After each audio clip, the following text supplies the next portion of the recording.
feels this way. When I wanna feel special, that's what I say. And even though the sun sets at the end of the day, I still struggle breathing in the night. Anxieties cause my mind and soul to fight. What do I do now? What do I say now? I'm just trying to level up. Growing up I never really gave a fuck, and I don't say that cause I'm tough. I just mean I sold my soul and my youth to the man himself. I got certificates to say my crown's waiting in hell with all my wealth. Angels and demons trying to save me and take me, but God left me at the age of 7. That's when I stopped dreaming of heaven and started to run amok. The streets call me every day, come and play. You got a rock to sell, you gonna wind up crazy dead or in the cell. I've been in the ladder, you ain't met no one better. The demon himself call me Legion. We are venom, we are hell on earth, I could show him. What? This is awful. Who did this? People, Arnold. We can rebuild the cages and sweep up. Your birds will come back. Of course they'll come back. They're birds. I trust them. I understand.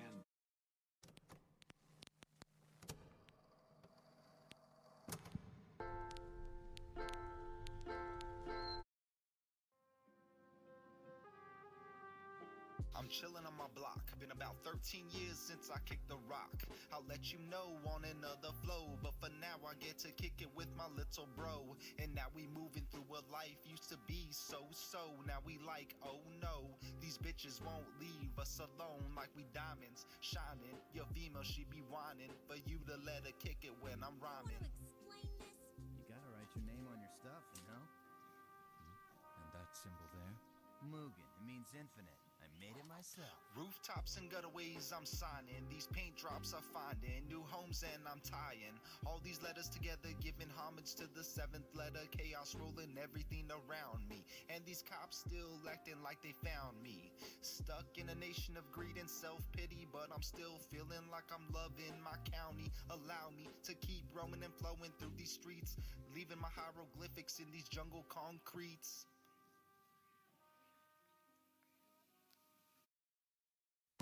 Okay, I know someone who can help you, but the problem is that he's at another store, and like, you're at this store. I have a bike. Oh, that changes everything.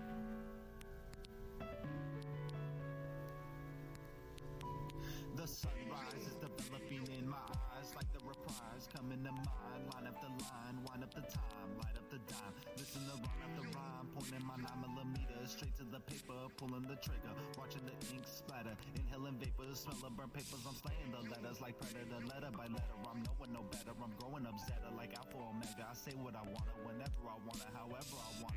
Using my breath, it hurts in my chest, but I get no fucks, cause I'ma invest in being the best. I know that's a test and a test, but I won't stop until they lay me to rest. Put me out with flowers on chest. I know that I'm blessed, going through lettuce and cheese and bread like I'm in and out. I'm showing no stress. Can we help you? Yes, Ricky at the Megalo Mart told me to see you about growing stuff indoors. Don't say anything. He told me to tell you I'm cool. He's cool. So, what kind of herbs you growing? They're roses. Those are legal now. You can grow them outside. My dad doesn't like me outside unless I'm on a football field. He only wants me to do stuff that you can win. You tell your dad that Lao Tzu said, the wise stay behind and go ahead. They want nothing and have everything.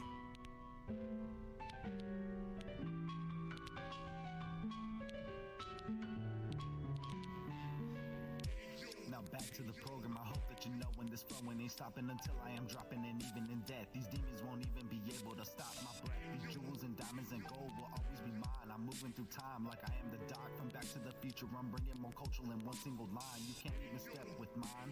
It's like you're going in blind. Russian roulette, survival chances 0%. I'm willing to bet 40, 60 odds, the lowest I go. Come gamble with me, I'll let you know. Like Chessmaster Hex, I'm coming for next.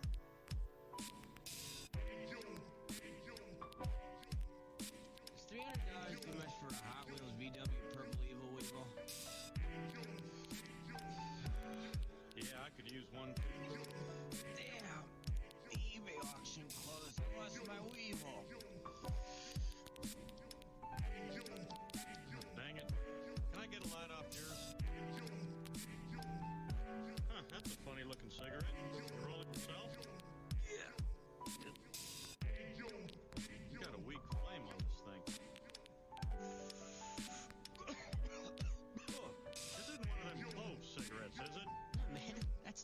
tonic from Mexico.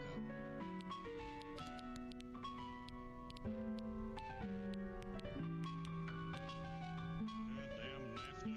It's clearly an inferior tobacco. Says your wife party too? Party? We throw a party for 4th of July and Labor Day. No, I mean party. You know, get high, get stoned.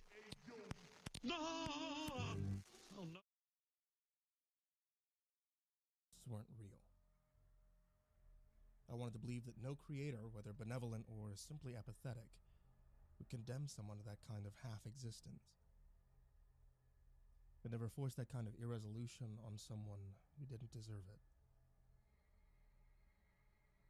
During college, I often found myself arguing this passionately with people who claimed to have first-hand experience dealing with the supernatural, who claimed to have seen with their own eyes the apparitions and specters of the spiritually undead.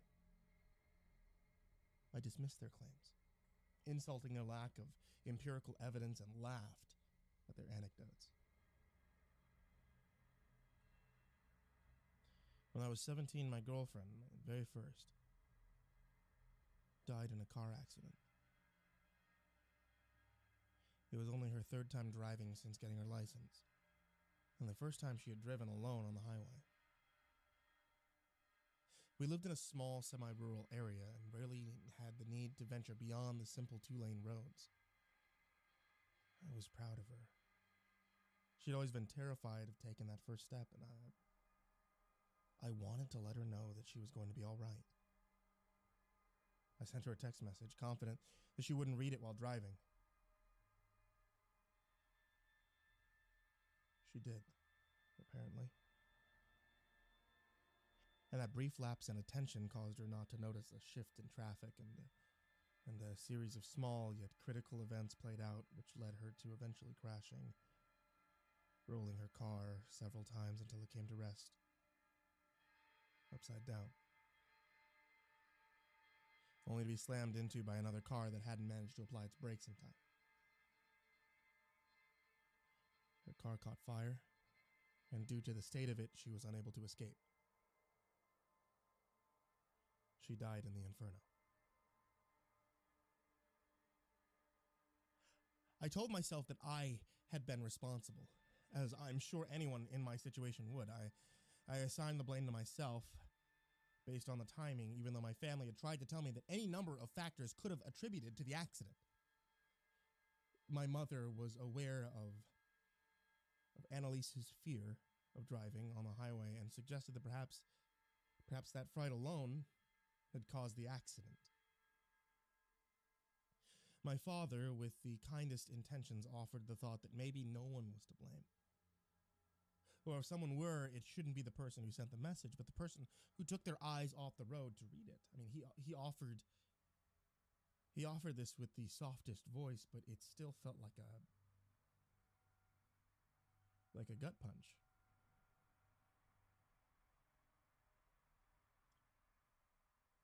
To blame Annalise for her own death, I couldn't imagine doing such a thing. 3 years passed. I graduated high school. I kept Annalise's memory alive within me. For the sake of my own mental health, I tried not to let her hold me back from continuing with my life. And you know what? For the first few weeks while endeavoring to do that, I felt guilty for wanting to move on. But my father, always rational, he told me that I shouldn't let a high school love, he actually said love and not infatuation as you'd expect, keep me bogged down for the rest of my life. I accepted that. Saw the sense in it. And I heeded his wisdom. College came and went. A few girlfriends even did as well, and I found myself owning a house, blessed with a career, and immersed in a social group of like-minded individuals with whom I could share my highs and lows. My uncertainty about the role I played in Annalise's death still occasionally crept up to bring me stress and bouts of self-loathing, but I had improved enough to be outwardly all right. Yesterday, I'd been sitting at my kitchen table reading over some documents for work when I started to feel uneasy. It was as if I had sensed something unconsciously, and my body reacted to the mysteriously perceived stimuli, leaving my conscious mind to wander. Nothing about my environment changed. The kitchen was as bare and immaculate as ever. I'm a fan of decorating, and the lighting hadn't flickered or grew dim. But still, there was an inexpressible change about myself. Something which seemed to arise from within the core of my being and spread outward so that every nerve, every sense organ was in some minor way touched by the phenomena. I stood up and I walked into the living room, hoping that my symptoms had only arisen from sitting down for too long.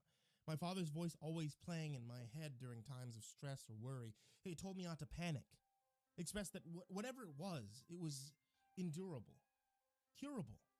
Nothing a bit of exercise or a change of scenery couldn't fix. I forced myself to hear his words, to accept this reasoning, even though I knew that the source of my unrest was not an affliction of the body, was not caused by sedentary activity, but came from something else.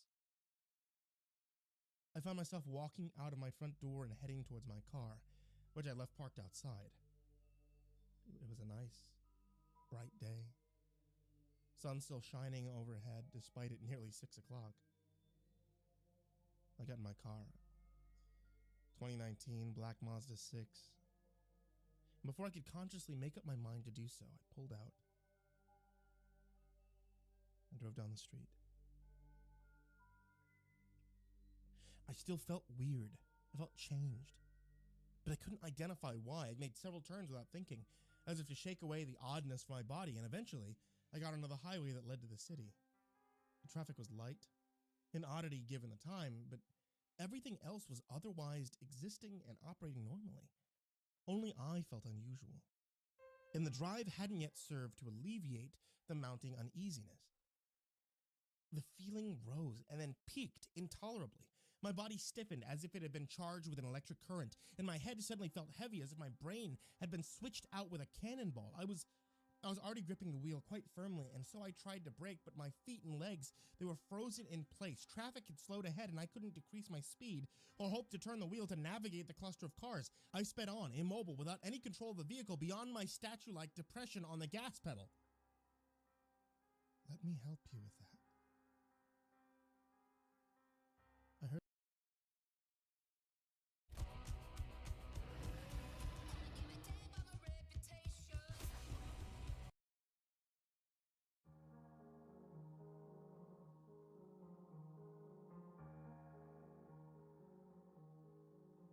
When I first saw the ad, I didn't think twice. Earn up to $80 per night with our simple job as a night guard. No prior experience required. The ad said, and I submitted my resume as fast as I could, fearing that it could disappear or be taken by someone else at any moment. Not 2 hours after submitting my application, I got a response on my email that I had been hired and I can start working tonight. It struck me as odd that there was no job interview and that I needed to start working right away. But hey, maybe they urgently needed someone. I'd been jobless for over a year now, so I naively ignored any red flags and was just happy to have a job. I went to the given address at 8 p.m. and it turned out to be an office building. Hello? I called out when I entered, but no one responded. The hall that I was in was engulfed in darkness, and the only source of light was coming through the pane of glass in the door which had the name Security on it. I knocked on the door, but there was no response. I decided to open it, and sure enough, it was empty. On the desk was a note, left clear as day for me to read. It said, "To the new night guard. Your shift starts at 8:04 p.m. and ends at 4:04 a.m. When you arrive to the building and relieve the other guard of your duty, you can stay in the security room as long as you want, but you have to use the elevator to get to the top floor once at any time during your shift. Once up there, you have to proceed to the end of the attic and flip the switch on the wall. That's it. If the other guard is not in the security room at the time of your arrival, make a report on the notebook and we will inform his family. As for your duty, it is very likely that when you push the top floor button, 25, the elevator will go past that floor and you may see that it stopped on floor 33. If this happens, do not try pushing any of the buttons, since it will not work. Go forward through the hallway. Note that the flashlight may not do much to illuminate the area, but still bring it with you. There's a spare in the drawer. Some people report hearing or seeing office employees working at their desks, coming from any of the adjacent rooms. You may see them doing something like typing on a computer, which isn't turned on, or typing one word over and over on the screen. Ignore them at all costs. It is currently unknown if the employees are real or a manifestation of the mind, but ignoring them should keep you safe. Turn left when you reach the end of the hallway. You may sometimes see a man standing in the middle, blocking your way. He will do you no harm, so as long as you maintain eye contact with him. You have to get past him, so put your hand on the wall to your right or left, and slide it across as you go through to avoid stumbling and losing eye contact with the man. He will keep following you with his gaze and try to distract you. Reports indicate he may point behind you with a look of fear in his face to try to get you to look away. You may also hear loud crashing sounds or voices right next to you, but ignore them. Once you reach the end of the hall and round the corner, and not a moment sooner, you're safe from the individual. When you reach the exit which leads to the staircase, proceed down. Make sure to note what floor you are on, and if any of the floors start repeating on your way down, immediately go back to floor 33 and then start descending again. If you see any of the other stair doors open, proceed carefully, especially focusing on the ceiling or the underside of the stairs. You may start to hear footsteps coinciding with your own behind you. Don't stop to listen and don't turn around. Just proceed as you normally would. If you feel that the footsteps are getting closer, go faster, but try not to arouse suspicion. If you hear a high-pitched scream coming from above, it usually sounds like a mountain lion. Run down to floor 25 as fast as you can, and pray you are faster than the thing chasing you. If you are forced to continue going down, despite the floors repeating, enter the closest floor. You will find yourself back in the hallway to floor 33, so simply repeat the steps from before. Once you reach floor 25, you are in the clear. First, call the elevator and jam the door to keep it open. Press the floor 1 button and go back to the switch. After flipping the switch, the lights will go out. At this point, you will start to hear screams all around you, similarly to the one described before. Run to the elevator as fast as you can and enter it, while unjamming the door. If you did everything right, you should have at least 5 extra seconds to close the elevator before the entities of the building reach you. You should be back on the first floor of the security room once the elevator stops. You may spend the rest of the shift however you desire, so long as you don't leave the property between 8:04 p.m. and 4:04 a.m. Know that leaving the building at any given moment between the mentioned times will put you back on floor 33. Also note that not flipping the switch before 4:04 a.m. will result in you not being able to leave the building. Thank you for performing your duties. Management. It's 1:24 a.m. right now, and the elevator doors just opened on their own. I barely made it through the building, and it was mentally agonizing beyond words. At 2 a.m., I entered the elevator, which had been open for almost an hour prior to that. I took the note with me, and I followed all the rules written there. The elevator stopped on floor 33, despite my hopes. There is the sound of typing to my left, and when I peeked through the shattered glass, I saw a guy in formal attire sitting by an old PC, layered with dust, which wasn't even turned on, and typing away vigorously. He would even glance over his shoulder and call out to his imaginary or invisible coworkers, saying things like, "Cindy, do you have that report already?" Or, "The client said we should meet at 2 p.m. I tried not to look at him as I tiptoed through the hallway and turned left. A tall man in a coat stood in front of me, and he was staring right at me. I knew that I had to maintain eye contact with him, so I slowly went past him. The entire time he tried to distract me by pretending he was about to hit me and hoping that I would flinch, pointing to things behind me in a very convincing manner, with a look of horror on his face and so on. I swear at one point, someone even screamed, "Watch out," right in my ear. Luckily, I made it unscathed, and going down the stairs to 425 was uneventful. I made it to the end of the hallway on 25, flipped the switch, and rushed back to the elevator as blood-curdling screams echoed all around me. The elevator doors closed just in time for me to hear something heavy slam into it with full force. Luckily, the elevator started descending and the screams slowly faded. I stopped on floor 1, but the door wouldn't open. I pressed the open button in vain, and then the elevator started moving down. I slammed the number 1 over and over, but the elevator failed to respond. It went down for an impossible amount of time, descending by my estimation at least 15 to 20 floors down. And then it finally stopped and the doors opened. In front of me was some kind of waiting room, with a sofa and lamp table next to it. There is a door opposite of the elevator. I pressed the buttons over and over, but there was no response. It was clear the elevator wanted me to step out onto this floor. Sure enough, as soon as I did, the doors closed again and the elevator went back up. I cursed, frustrated and just scared. I inspected the room and just then realized that there was a hastily written note on the lamp table. I picked it up. Here's what it said.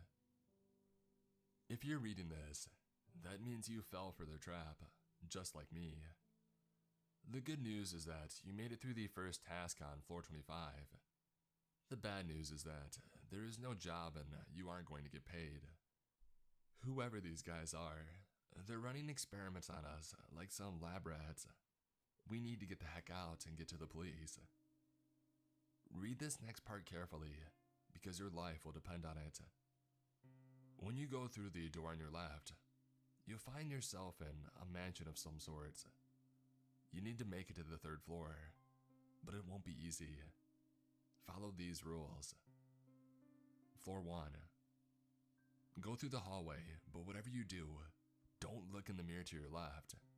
You may see with your peripheral vision the reflection not mimicking your own movement, or just facing and staring at you. But do not look at it. Close your eyes if you have to. Once you're past the mirror, turn left and go straight. You may hear the toilet flush in the bathroom to your right at this point. If this happens, hide immediately. There's a closet close by. Hide inside and don't make a sound until the old man comes out of the bathroom and is gone. Wait at least 1 full minute before going out. Once you're in the clear, climb the stairs in the main hall to the 2nd floor. Floor 2. Turn right and take the 2nd door to your left, the blue door. I have no idea what will happen if you take the other doors or turn left.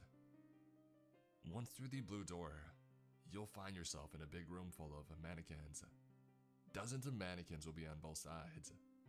You may hear giggling, and some of them change their direction or their gazes, and their positions or poses when you don't look.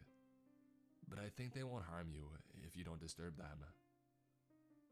If any of the mannequins' heads drop to the floor and roll in front of you, Run as fast as you can and close the door behind you once you're out. You should be close to these stairs again now. Follow the hall now, and don't worry about any voices that you hear from the adjacent rooms, even if they beg you to come help them. If you hear or see any of the doors opening, hide again. The old man might seem like someone you can overpower easily, but don't even freaking think about it. Once he's gone, climb the stairs. Floor 3. Remember that man from floor 33 who you had to keep eye contact with? He might be here again, but he's gonna be more aggressive this time. You're gonna hear someone scream something like, "I've got you now," right behind you, but ignore it. You will also start to feel a stinging and burning sensation in your eyes. Do your best not to blink. If you have to blink, try not to keep your eyes closed for more than a second. Maintain eye contact with him and go through the hall until you can turn left. Left from the original position. That means your right as you're facing the man backwards. If you see a woman in patient's gowns standing in front of the elevator, facing away from you, just stand next to her and wait for the elevator. If she asks you to come inside the elevator with her, politely decline. If she doesn't say anything, you can step inside with her, but don't talk to her. Just stare in front of yourself. Once you're in the elevator, you'll see that there are no buttons inside. The elevator will start going up on its own. When the elevator stops, wait until the woman steps out and stay inside until the elevator starts moving again. If she asks you if you'll come with her, politely decline again. Once the door closes, the elevator should go up a few more floors. Now if the woman was not there at all, but then you took the elevator and she enters when the doors open, exit immediately. I don't know where you will be, and I have no idea what you need to do there, so you're on your own. Just hope that you don't run into her. I came back to give you this warning, compiled from my own and other people's experiences, so chances are, I either made it out or I'm dead somewhere else along the way. If you manage to get out, expose these people and don't let anybody else get screwed over. Good luck. The guard who came before you. You've gotta be kidding me, was my first thought. 10 minutes later though, I was in the clear and I managed to get to the elevator by following every rule the guard had laid out. I was lucky though. Aside from the old man in the bathroom, no one else bothered me. I heard a giggle and a set of footsteps in the mannequin room, but neither the staring man nor the patient woman were present, so I managed to safely take the elevator, my heart thumping the entire time so fast I thought it was going to burst out of my chest. The elevator started going up, and I prayed that I would be back at the reception. My hope was short-lived, because when the elevator stopped and the doors opened, I was in an advanced security room with a bunch of camera feeds across the entire wall. On the desk on top of the keyboard was another note.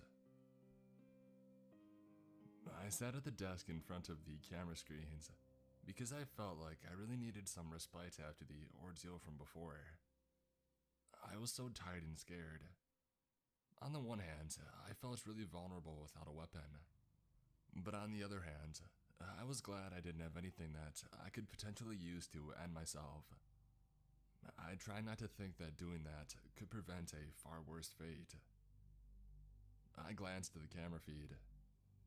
It seemed to be covering some sort of a rundown hospital. No one was on any of the cameras, except for one. That patient lady from before was peeking around the corner of one of the cameras, as if she was waiting for someone to give him a jump scare. I looked down at the note in front of me. It said, "Still alive? Good. You're gonna need to follow an even stricter set of rules in order to get past this area, especially making sure you do things according to specific times. First off, no matter when you enter the room, the alarm clock on the desk is going to say 3:19 a.m. I glanced at the small clock in front of me. 3:19 a.m., and it just turned into 3:20. I continued reading. You need to follow these rules according to the times, and do not be late nor early anywhere. This is the most important part. First off, take a look at all the cameras and see if the staring man is anywhere on them. If he is, you'll see him staring directly at the camera.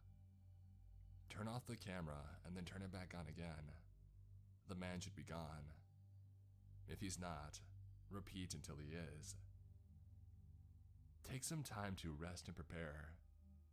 At exactly 3:35 a.m., go out and conduct a patrol around the building as if you were on regular guard duty. You need to check every room on floors 1 and 2, and you need to be back in the security room by 4 a.m. While you're patrolling, you may see a doctor in one of the rooms. He usually just appears out of nowhere. The room is empty the one moment, and then you turn around and he's there, performing surgery on a mangled corpse. If you see him, back away slowly and try to exit the room without being noticed. If he calls after you, don't ignore him. He'll ask you to assist him by giving him surgical tools from the tray, so just do what he asks. Try not to give him the wrong tools, otherwise you might be the one he's going to dissect on the table next. You probably saw the woman peeking behind the corner on the camera by now. Don't worry, she'll be gone during your patrol. Once you're done with your patrol, get back to the camera room. You may sometimes see another guard sitting by the desk when you return. You can talk to him normally like you would to a friend or a coworker. Do not try to talk to him about your current predicament. At 4:15, he'll say that he needs to conduct a patrol, and as soon as he leaves the room, lock the door behind him. From 4:15 to 4:30, you may hear knocking on the door and rattling of the knob, but you'll see no one on the camera covering the outside of the security room. Ignore the knocking and rattling, no matter how incessant it becomes. Even if you hear desperate cries for help in the voices of a woman or children, or the guard from before, don't open the door. They can't get inside if you don't let them in, so you should be safe. 4:30 to 4:40, you have a break, so take a moment to recuperate. Do not take a nap. From 4:40 a.m., you should focus on the cameras. You will start to feel really sleepy. No matter what you do, you must not fall asleep. As you get sleepier, you will also start to notice movement in your peripheral vision, or start to feel like someone is in the room with you, standing right over your shoulder and breathing. Just focus on the cameras, no matter how vivid the presence becomes. At 5 a.m., if you hear raspy breathing coming from the ceiling, do not look up. Close your eyes and count to 10. You will feel cold fingers touching you, and the raspy breathing will be in your ear. But whatever you do, keep your eyes closed until it all stops completely. Continue focusing on the cameras until 5:29, but do not leave the security room under any circumstances. At exactly 5:29 a.m., get ready to move quickly. As soon as the clock ticks 5:30 a.m., and not a second sooner, unlock and open the door and run for it. Just run straight into the elevator at the end of the hallway, and ignore the growling behind you. Don't look behind, because you need every second here. The elevator door will be open, and it will automatically close and take you out of there once you're in. I'll be waiting on the other side. Good luck, brother. Guard who came before you. I placed down the note and exhaled sharply. It was 3:24 a.m. I glanced at the cameras. The staring man was on one of the cameras. I restarted in, and sure enough, in less than a second while the camera was off, he just disappeared. At 3:35 a.m., I went outside, conducting my patrol carefully, but still doing my best to hurry up. I glanced at my watch every minute or so. As I finished the last room and was about to exit, I heard someone humming behind me. I turned around and I saw a surgeon in blood-stained clothes dissecting a corpse on the table, which was not previously there. I froze, but the doc was transfixed on the surgery, humming more violently as he sawed through one of the corpse's arms. Seeing this broke me out of my trance, and I slowly backed away, reaching for the door. As I turned around to face the exit, I stopped dead in my tracks. "Aha!" the doc exclaimed, and I turned around, heart ready to explode. Almost forgot to take care of this. The doc grabbed his scalpel and continued cutting the corpse, paying no attention to me. I silently exhaled in relief and I left the place slowly. As soon as I was at a safe distance, I sprinted back to the security room. The room was empty, no guard in there like the note had mentioned. I locked the door and continued following the agonizing rules on the list until 5:29 a.m., ignoring anything else in the room until then. As soon as the clock ticked 5:30, I heard a growl behind me. I opened the door and ran faster than I ever knew was possible. While the growl behind me turned into something that sounded like demonic barking, it kept getting closer and closer. I ran into the elevator, practically ramming the backside with my shoulder. I turned around just in time to see a pair of red eyes staring at me from the hallway before the elevator door closed. The elevator started going up and stopped shortly after. When it opened, I found myself in an empty white room with an electronic door on the other side. The only two things that contrasted the white walls and floor were a monitor mounted on one of the walls and the silhouette of a person in a dark uniform. He had the sign which said, "Security" on the back. "I finally found you." I smiled and I stepped out of the elevator. The guard looked at me with a confused expression, so I tried to explain who I was and I thanked him for leaving the instructions behind for me. He shook his head. "What are you talking about?" he asked. "You said in your note that you would be waiting on the other side," I said. "What note?" "Look, bro, I'm just trying to find my way out of here. Been trying to find a way to open this door for ages." He looked even more confused by this point. "Look, man, I've been following these notes that you left because you said you would be here, so just cut it." I took out the note and I presented it to him. He inspected it with a serious look on his face, and then looked at me and said, "I'm afraid you got the wrong guy, bro. This isn't my handwriting." "Well, if it wasn't you, who was it then?" I angrily remarked. Just then, the monitor on the wall turned on, and a message flashed across the screen. "Welcome, new recruits." The messenger on the monitor displayed before disappearing. A new message replaced it, and the guard and I had to get closer to read what the wall of text said. "You've done well so far. You're not far from reaching your goal. But know that your tasks will get harder from here on out, and you will have to work as a team to survive. The door will open in 1 minute. You will see a guardhouse to your left. Enter it and read the note." As soon as we were done reading, the monitor turned off and the electronic door opened with a loud hum. A cold gust of air hit me in the face instantly, and we stepped through the door. I realized that we were outside in some sort of park. "What the heck?" the other guard said. "Hey, maybe we can just run for it. I mean, forget the rules, right?" I shook my head. "No, there's gotta be a catch. They wouldn't just let us leave. This probably isn't even real. And let's check the guardhouse first." We went inside the guardhouse, which had a desk and a chair inside. The note was on top of the desk, next to a clock which read 12:05 a.m. The note said, "Out of all of the rules, there are 3 main rules you need to strictly follow at all times. The first rule is, never ever go off the trail. If you do, getting lost will be the least of your troubles. Never stay together for too long, because it attracts them more easily to you.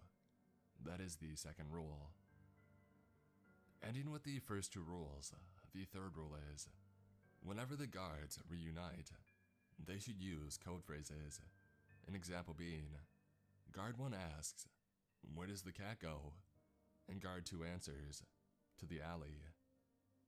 Note that the code must be recited exactly how the code is agreed upon, word by word. Moving on to the rest of the rules, 1 guard should stay in the guardhouse, while the other patrols around the park. Patrols take about 10 minutes. For the guard patrolling, under no circumstances is the guard allowed to leave the trail when patrolling. See rule number 1.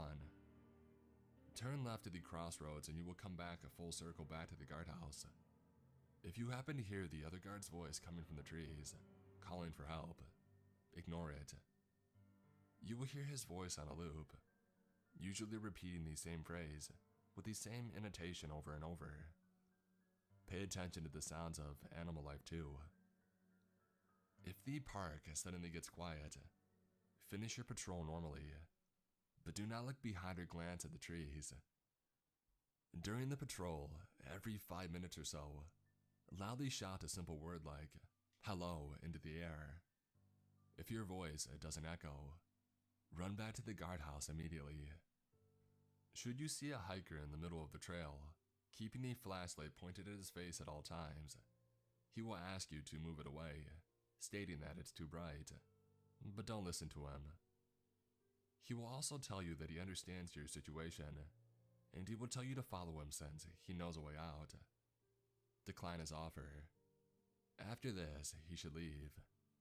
Do not take the light off of him until he steps off the trail. For the guard in the guardhouse, to stay safe, keep the door and window firmly shut at all times, save for when the patrolling guard comes back.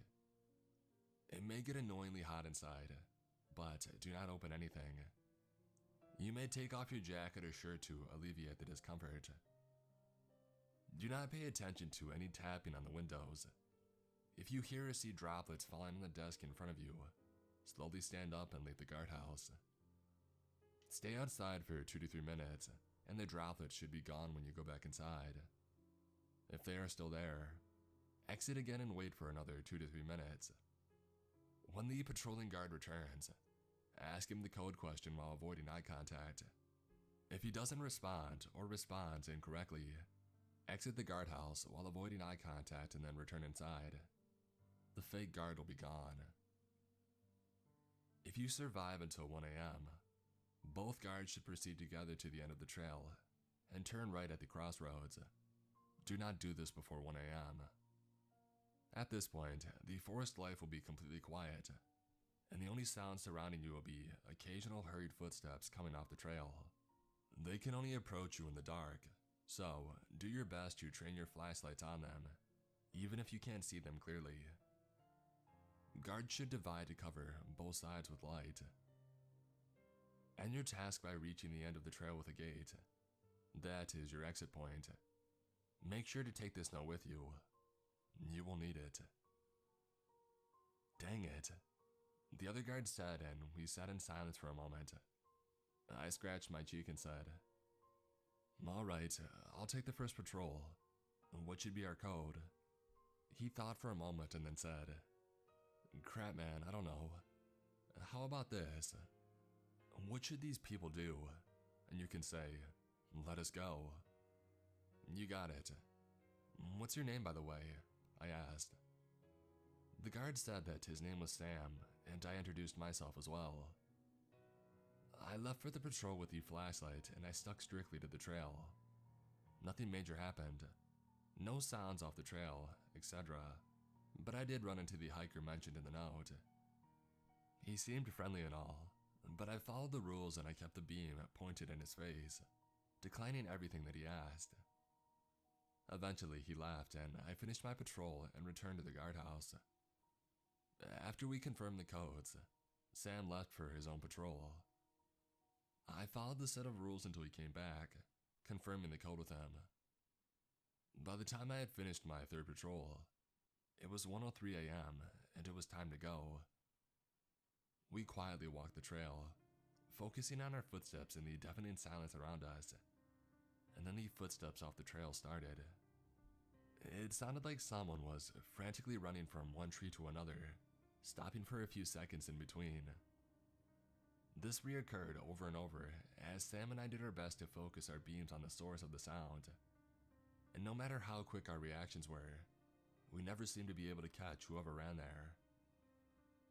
I caught a glimpse of a nude, emaciated man or woman here and there, but they always seemed to just be out of reach, either hiding behind a tree the moment that I shone my light, or disappearing into the dark altogether. Finally, Sam and I reached the end of the trail and entered a fenced area with a gate on the other side. There was a pedestal in the middle and an object on top of it. When we approached it, it became clear it was a gun with a note under it. Sam took the note and read it aloud. Read the first letter of each paragraph of the previous note. We both looked at the note and read the letters silently together. And then as the realization hit us, we scrambled for the gun. After a moment of wrestling, the gun was in my hand, and I held it pointed at Sam. "Don't do this, man. I have a wife and a young daughter, please," he begged. I held my finger on the trigger, intermittently looking at him in the gate. I had to get out of here. I've had enough of this crap. I looked at Sam's pleading face one more time. A moment later, I lowered it and then dropped the gun on the ground and said, "I'm not gonna play their game. I won't become a killer for their entertainment. We can find a different way out, I'm sure." I went towards the gate to inspect it, and then heard Sam's voice behind me. "I'm sorry, man." I turned around and I saw him pointing the gun at me. "What are you doing, Sam? You read the note, man. One must die. There's no other way. Put the gun down. We can both make it out of here alive. We just gotta work together." I didn't believe my own words, but there was no way I would murder another human being for these sick people's entertainment. "I'm sorry. I have to get back to my family," Sam said. "Sam, no." He pulled the trigger, but the bang never came. Instead, there was a click and Sam dropped the gun, holding his hand in pain. "What the heck? Something just pricked me," Sam shouted. He and I stared at each other, and then all of a sudden, Sam's eyes rolled behind his eyelids, and he fell to the ground, convulsing and frothing at the mouth. I ran over to help him, but I didn't know what to do. He stopped moving completely a moment later, and his eyes closed, as his breathing stopped along with the movement. I shook him and I called his name, but it was too late. He was already dead. Just then, the gate started to open. I knew I couldn't afford to waste any more time, so I went through the gate, leaving Sam's body behind. I listened as the gate closed, and the ground beneath my feet started moving. And then the lights came on, and I realized I was in a big elevator which started descending. Part of me had somehow come to terms with the fact that I was probably going to die here. But for some reason, when you're in a situation where your life is at stake, and you desperately want to get out by any means necessary, your body defies your wish to give up and pushes you to fight on. The elevator stopped and the gated door opened, revealing a damp, dark room in front of me. There was a little cart next to the door on the other side, a folder laying on top of the cart. A circular logo with the name, the company, was on the front. Below was the motto, "Your safety is our success." When I opened the folder, I saw Sam's face. It was his file. In it, I saw everything about him, including age, family, and even behavioral patterns observed by these freaks. And then the next page was my file. They knew everything about me, not just my age, nationality, etc., but also my ways of thinking and everything I had been through during the test so far. They even had predictions about my behavior before I even did something. They knew my every move. The last page underneath my file was a note. Here's what it said. "Congratulations on surviving this far. You have only one last task to complete before you earn your reward, which is to reach the elevator on the other side of this area. The list of rules for the final part is as follows. Once you are through this door, proceed straight through the corridor. Do not look, get close or touch the glass on the left and right side, despite the irresistible urge. Don't stop for longer than 2 seconds at a time. During the entire time, you will hear whispers coming from the other side of the glass. If the whispers suddenly stop, run as fast as you can to the door. Once you reach the door, you will find yourself outside on a wide bridge. There will be one person aimlessly wandering there. He may look weak and drunk, but do not underestimate him. Only move when he is not looking at you, and when he faces you, stand as still as you can. If you see him stop all movement suddenly and go silent, he may have sensed you. The best thing to do is to stand still and not breathe. He may approach and inspect you, but do not move a muscle until you see him calm down and facing away.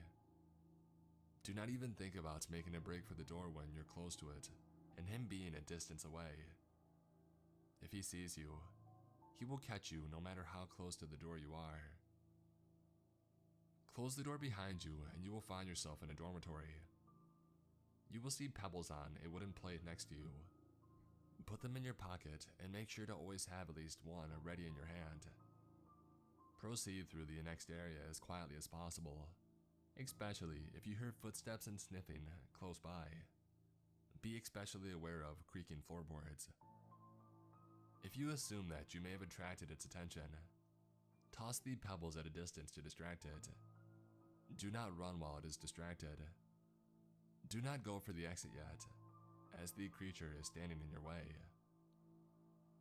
Look for room 109. By this point, the creature will most likely be aware of your presence, so get inside the room and lock it as fast as possible.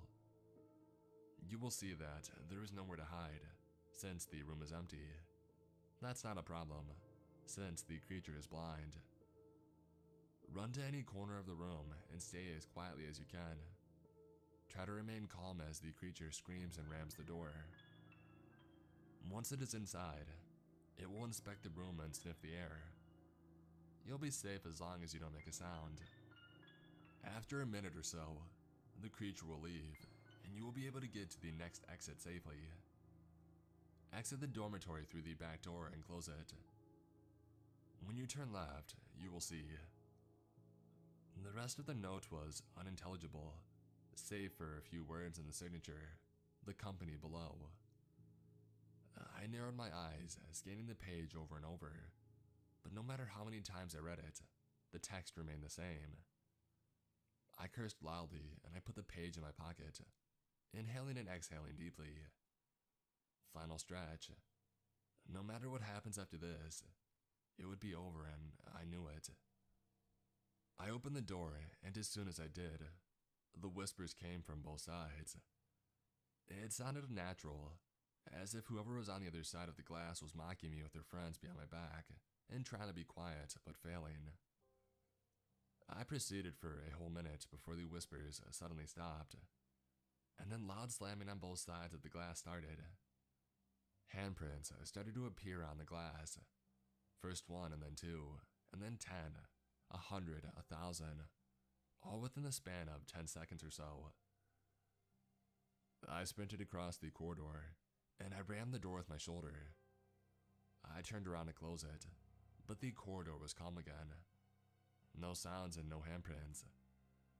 I took no chances as I closed the door behind me. I turned back and I faced the sight before me. I was on a wide metallic bridge in the middle of nowhere. There were streetlights on it, illuminating the entirety of the area.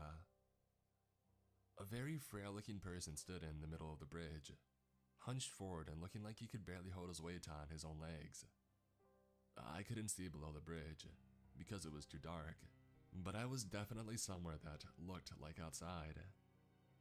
Slowly, I started to cross the bridge, making sure to stop whenever the person on the bridge looked in my direction. He seemed completely oblivious to my presence when I stood still, since he cut in front of me a few times without even looking in my direction. It wasn't until I was close enough that I could hear the wheezing sounds coming from the person, as if he had difficulty breathing. Could he really overpower me? Nevertheless, I carefully crossed the bridge and I closed the door. As soon as I entered the dorm, I took the pebbles and I perked up my ears. No sounds yet. Hastily, I found room 109, and as soon as my hand touched the doorknob, a blood-curdling scream echoed throughout the hallway.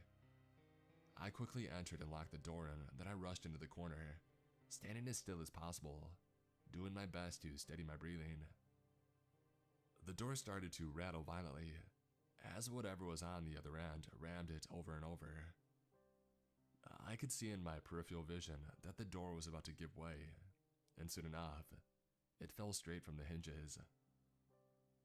A naked, skinny-looking creature with no eyes and a sharp row of teeth burst inside, jerking its head in all directions, looking for me. It then started to intermittently sniff the air and stop to listen. I had to clasp my hands over my mouth to stop myself from whimpering. Soon enough, the creature left the room. I waited for a whole minute before peeking out into the corner, still scared for my life. No one was there, and I proceeded to find the exit. After opening the back door, I found myself in another hallway. I turned left and I braced myself, ready to face whatever was there. In front of me, at the end of the hall, was an elevator. But between me and the elevator stood none other than the staring man. Our eyes locked, and I knew what I had to do. I heard screams in my ears and felt things brushing against me from behind and touching my neck and face, but I didn't take my eyes off of him. I hurried up to the elevator, and it opened on its own. I entered and continued staring at the man, and just before the door closed, something unexpected happened. The man nodded and looked away. The elevator started descending this time. I had no idea where it was going to take me, but before I could process that thought properly, it opened again. In front of me was a room engulfed in darkness, and only a small beam of light shone in the distance ahead. Hesitantly, I stepped out of the elevator and started walking towards the light. And then more lights turned on from the ceiling, blinding me for a moment and illuminating the entire room. "Excellent work," a voice in front of me said. It didn't take me long to realize that I was in some sort of control room, and the voice was coming in front of me, from the place where the beam of light had previously been. There is a big rotating chair there, and whoever was talking was facing away from me, so I couldn't see them. "You have successfully completed your assignment," the voice said again. "Who are you? What do you want from me?" I shouted. The chair swung around and a man in a suit revealed to be sitting in it. "To congratulate you," he said. "I usually don't like to go out on the field, but this is a special opportunity." Anger started to boil in me when I saw how nonchalant he was about this whole situation. I started to stride towards him, but then heard the distinctive sound of a gun being cocked behind my head. "It's okay, Sam," the man said. I turned around to look at my assailant. It was Sam, the security guard, alive and well. "Sam," I asked, "I watched you die. What is this?" Sam is an amazing actor. I'm starting to think he should have gone for a different career," the man in the chair said. "You were in on this the whole time? I don't believe this," I asked, and then I faced the man in the chair again. "Well, your test is complete, right? Time to kill me." The man threw his head back in laughter and said, "Kill you? Don't be silly. This was necessary for the evaluation. We have to go through a very strict hiring process because we hire only the most suitable candidates. I know the test was stressful, but you passed with flying colors. Forget that whole $80 a shift thing. The money we'll be paying you will cover all of your debts, medical bills, and then some." I let out a chuckle at the absurdity of the situation and said, hiring process? This was what? Some kind of job orientation the entire time? Well, yes. What our company deals with here is not ordinary guard duty, as you saw back there. And this is why we need to make sure our candidates don't do something to endanger themselves or others. So, all of those things back there, they weren't real, I asked. Oh, they're as real as they come, and you were in actual danger the whole time. We have intervention always ready, but sometimes accidents do happen. This is the process candidates are subjected to. And out of 43 applicants, you were the only one to make it to the end. So you want me to work for you? I looked at Sam, who had a neutral expression on his face, and then back at the man. What if I refuse? Then you get a slightly higher compensation than was mentioned in the ad, and you go home and you look for another job. The man shrugged. I could go to the police and rat you out, I replied. You could. You could tell them everything, but you'll find that the police found no trace of anything you mentioned. No ghosts and no monsters. Not even an ad listed by any company that you mentioned. In fact, the company itself isn't registered anywhere. There's nothing, except an old abandoned building. He motioned for someone on the side to come. A woman approached me with a paper and pen. She handed them to me. At just one glance, I realized it was a contract for the company as a security guard, and the compensation was shocking, to say the least. The amount they paid for would cover all of my bills, and I could finally move out of the crap hole town that I live in now. The man continued. You could walk away and go to the police. Or you could work for us. Help the world and the fragile residents by keeping them safe from the horrors that you've witnessed. Because their safety is our success. He smiled. I frantically clicked the pen over and over, looking at the man's smug face and then at Sam. He nodded subtly to me as I looked at the contract once more. So much money. Before I could change my mind, I signed the contract and I handed it back to the lady. The man smiled widely and then stood up and shook my hand as he said, Welcome to the company.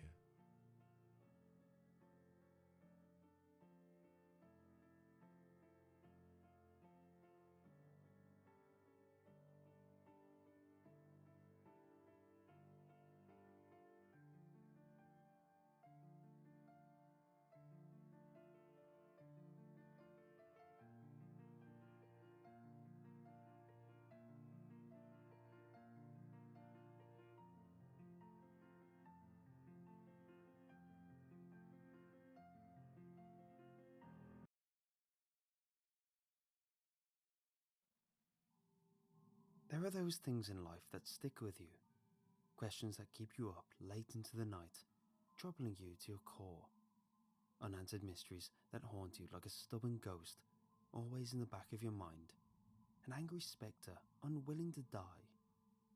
The disappearance of my best friend, Eva Hoskins, and the unexplainable circumstances of our final few calls have served as my ghost.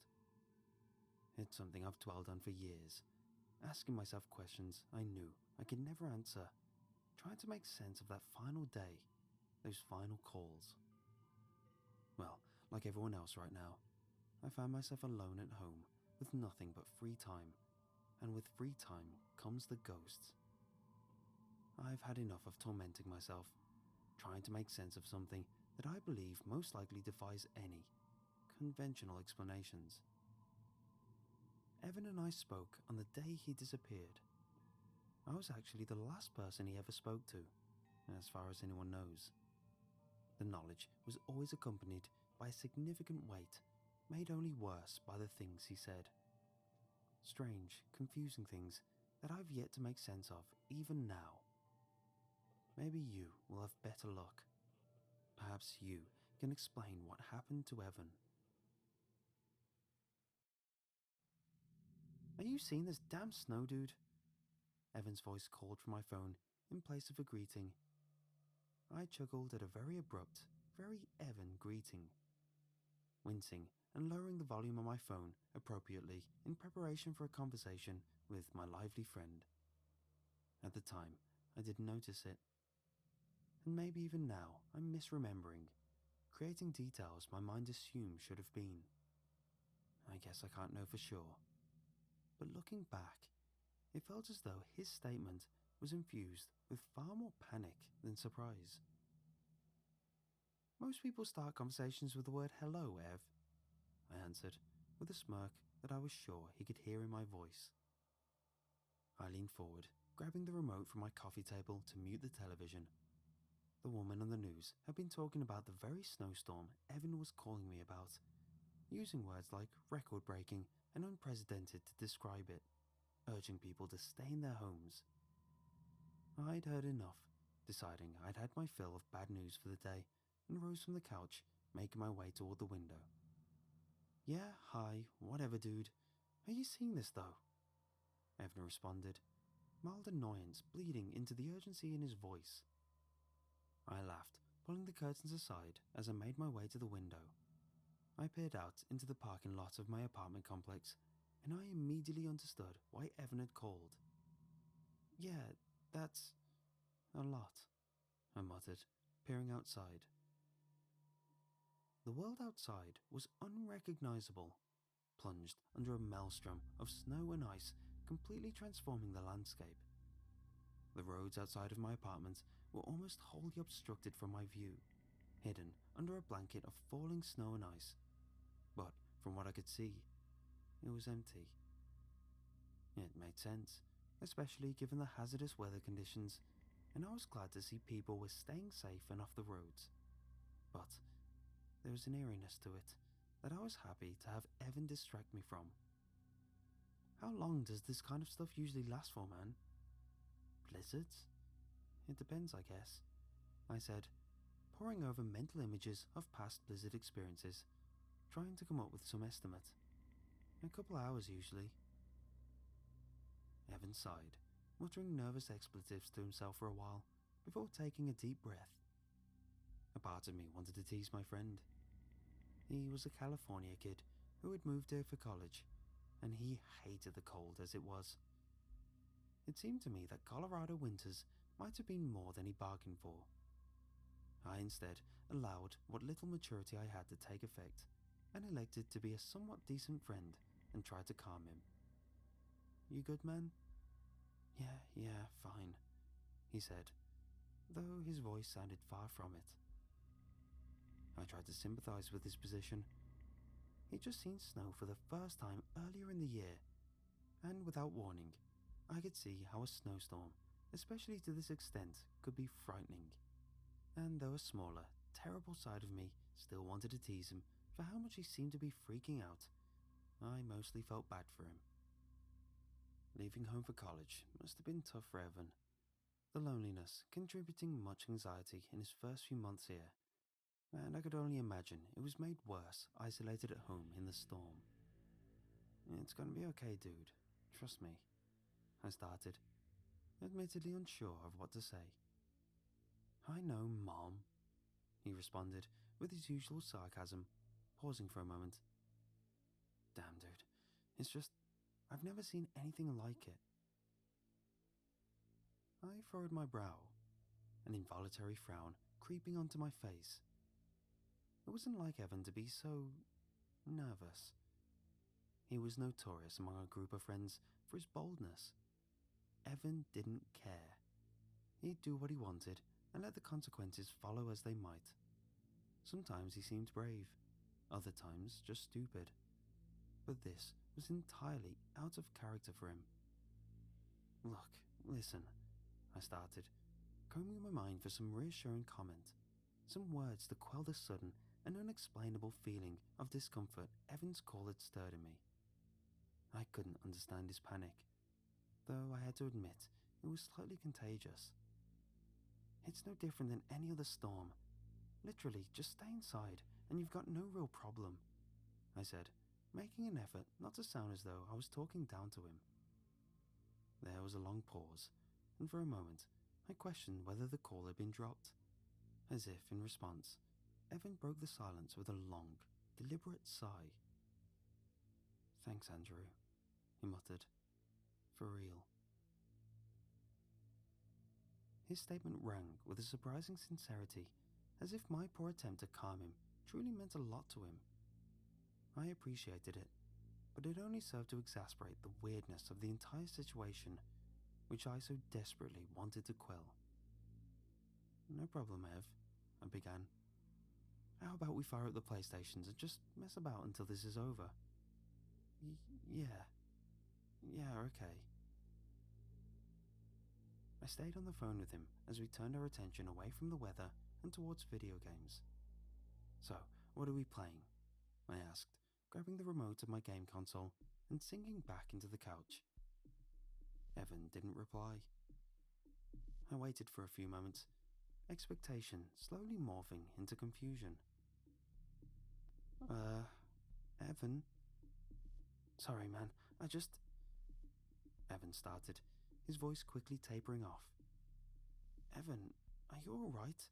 You're starting to worry me a bit. Like, actually worry." There was a pause, followed by the shuffling sounds of movement from Evan's end of the line, before his distracted reply. Yeah, I'm fine. It's just..." Again, he trailed off. I sat up in my seat, suddenly quite unable to relax as I waited for Evan to finish his sentence or to say anything. I thought I heard something out there."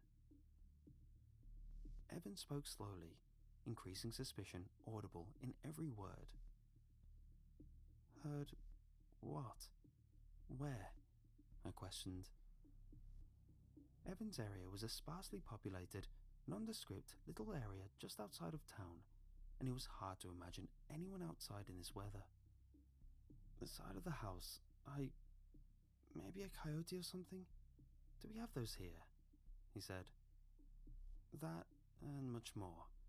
If there's one thing we have, is extensive wildlife, and you live right along a forest." He paused, considering my statement for a moment, before quickly suggesting we continue on with our game. It was clear that Evan was still worried, still scared. Scared of the blizzard, or the noises he said he heard. I wasn't sure. But he wasn't okay. That much was clear to me. Still, I knew Evan. There was nothing I could say to him that would serve as a better distraction than some good old simulated violence. So I agreed, and we ended the call.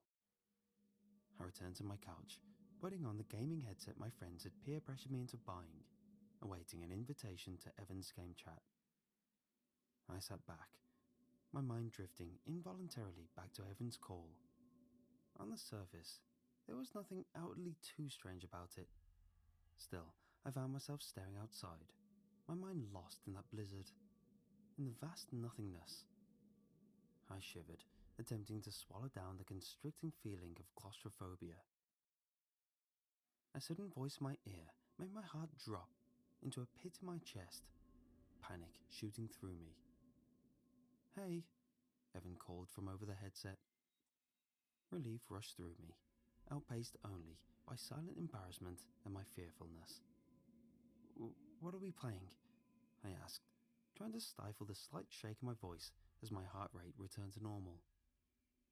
We spent a few minutes finding a game, and almost an hour after that, racing around virtual worlds in an effort to ignore our own. The game served the purpose of distraction. For me at least, perhaps a little too well. I was focused on the racing simulator we were playing, and my anxiety from Evan's call had almost entirely faded from the forefront of my thoughts. Had I been paying more attention, I would have sooner noticed how quiet Evan had gotten. I frowned, realizing it had been a while since he'd last spoken in the game chat. As if he had heard my thoughts, Evan spoke, his words both confusing and scaring me. "I think there's someone out there, dude. Something." The words seemed to hang there for a brief moment as I searched dumbly for a response.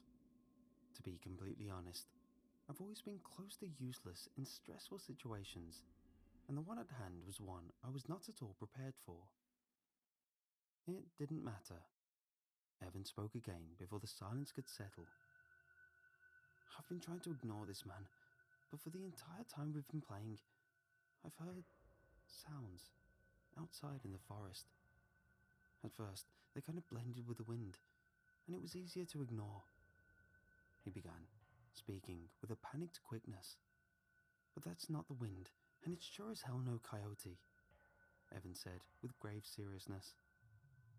I lowered the controller, the game no longer a pressing concern for either of us, and crossed the living room, resting against the wall nearest the window. The elements had conspired to put on a show, it seemed. The snow falling in seemingly endless amounts made only worse by the powerful winds that had turned it into a violent flurry. I was beginning to understand how someone could find the experience disquieting, perhaps even terrifying. What are you hearing, Evan? I was met with footsteps from Evan's end, followed by the sound of an opening window. When Evan spoke, it was to breathe a single word. Listen. I waited, hearing only the roar of wind in my headphones. I pictured Evan leaning forward with his headset sticking out of the window, and almost laughed at the absurdity of the image. As I opened my mouth to comment, to make some tension-diffusing joke, I began to hear something. The sounds were faint at first, rendered nearly inaudible as the blizzard raged on, and I strained myself to make out what exactly I was hearing. I squinted, the sound slowly coming into focus over the noise of the snowstorm. Slowly, I began to understand what I was hearing. Voices. Several of them by the sounds of it. All were growing less and less faint. All moving closer and closer. Are there people out there? I asked my question, one of genuine shock and confusion. I couldn't understand why or how anyone could be out there right now, and especially in Evan's neighborhood, which was much more densely forested than my own. It sounds like it, he muttered, keeping his voice low as we listened. As awful as it may sound, I wanted to hang up. The feeling of dread that was beginning to dawn on me in those moments was like nothing I'd ever felt before, as something inside me began to scream out a warning to me. This is wrong. I swallowed, gritting my teeth as the voices drew nearer. Do you see anyone? I asked him, not sure what answer I wanted to receive. No, he muttered. It's a blizzard. I can barely see anything, man. This is freaking me out. I sympathized with Evan's words, feeling much the same myself, although I knew I shouldn't relay that information to him. The strange instinct still gnawed at me, some parts of me wanting very much for Evan to leave, to get away from his home, away from whatever strange folk may be traversing the woods at this time. I racked my brain, unsure of what to say. Evan spoke before I could. His words, hurried and panicked, only served to worsen the emerging sense of dread I was feeling. I can hear them, man. I can hear them talking out there. They're coming closer. I don't know, man. Call someone. I started, utterly unsure of what to say. None of it made sense. Who would be out there in the forest during a storm like this? I stared out into the snowy beyond and shivered at the thought of people just beyond the glass, staring back. Evan gave a sarcastic laugh. Call who? The cops? And say what? He asked, anger rising in his voice. 911, I think I hear people walking through the woods. That's not exactly a crime, man. Plus, nobody's on my property as far as I can tell. I recoiled at the anger in his voice, though I understood fear was responsible for it. I guess you're right. I don't know what to say. I sighed, lamenting my inability to help my best friend. I heard him sigh, likely regretting the outburst. "I'm sorry, man. I'm just..." His voice broke, and he took another breath, taking some time to compose himself before finishing. Very, very freaked. I get it. To be completely honest, me too. This all feels very weird to me, I replied honestly. I wanted to help Evan in some way, to find some yet unseen solution that would dispel the strangeness of the night, but all I could do in the current situation was sympathize and try not to let him feel alone. "I'm just going to close the window and, I don't know, I'll leave the lights on so the house looks more occupied," Evan said, though I could tell the idea did very little to comfort him. "Makes sense. You still want to play more after?" "Nah," he murmured, his voice dispirited. "Not really in the mood." "Yeah, I understand. I'll call you." "Cool." And with that, Evan ended the game chat. I sighed, lowering my head into my palms, my mind littered with concerns. I was worried about more than just the strange people heard wandering Evan's forest, but Evan himself. The situation seemed to be wearing on his mental condition significantly, something that I knew wasn't good for him. I found myself thinking while awaiting his call, memories like dry tinder stoking the fires of worry in my mind. I thought of a game we played a few months prior, after one too many joints, swapping of stories to see who had the most traumatic experience. It was a silly, morbid idea, but that was the kind of stupid thing we did. I'd given him a spirited and emotional telling of discovering my girlfriend had cheated on me in high school, which I finished with some extra dramatic flair. Evan had chuckled at my story, muttering a "nice" in appreciation of my delivery before responding with tales of his struggles. I don't feel it's my place to say too much about exactly what he went through. The very least I can give him is that basic human privacy. Still, in a broad sense, Evan had struggled with depression, anxiety, and a myriad of related afflictions from a young age, and it hadn't been easy. By the story of his third hospitalization, I was silent, staring dumbly as I searched for some answer, some words I could say to express my sympathy. I remember the silence lasting a moment as Evan took another long puff of his joint. When he exhaled, smoke obscuring his face for a moment, he chuckled, which quickly became a cough. He spoke a few seconds later, a sly grin on his face as he muttered, "Guess I win." I laughed softly under my breath, though an expanding sense of melancholy began to consume what little I found funny about the conversation. My best friend had been through enough in life, burdened with so much over his relatively short life. I prayed to whatever was listening that night he would not be afflicted with more. I sat on the edge of the couch, glancing at my phone. 8:32, the time read. Evan still hadn't called, and I was beginning to feel the weight of the stress, mental exhaustion from the events of the day taking effect as sleep began to tug at the corners of my consciousness and pull my mind adrift. I swiftly fell into sleep. I was startled awake by the blare of my ringtone, a cold shock ripping through my body as I jolted awake. I cursed myself for the volume of my ringtone, which I never remembered to put down after taking my headphones out. I no longer felt that way as the screen of my phone came to life. The final ring of the phone chimed through the air, gone before I could react, and I saw the time. 9:30. My heart froze, and as I saw the notifications, it fell entirely. 16 missed calls, 29 messages, 7 voicemails, all from the same person. Evan. Damn it, I spat, sitting upward with such force it made me dizzy, as I grabbed my phone and immediately clicked Evan's call notifications.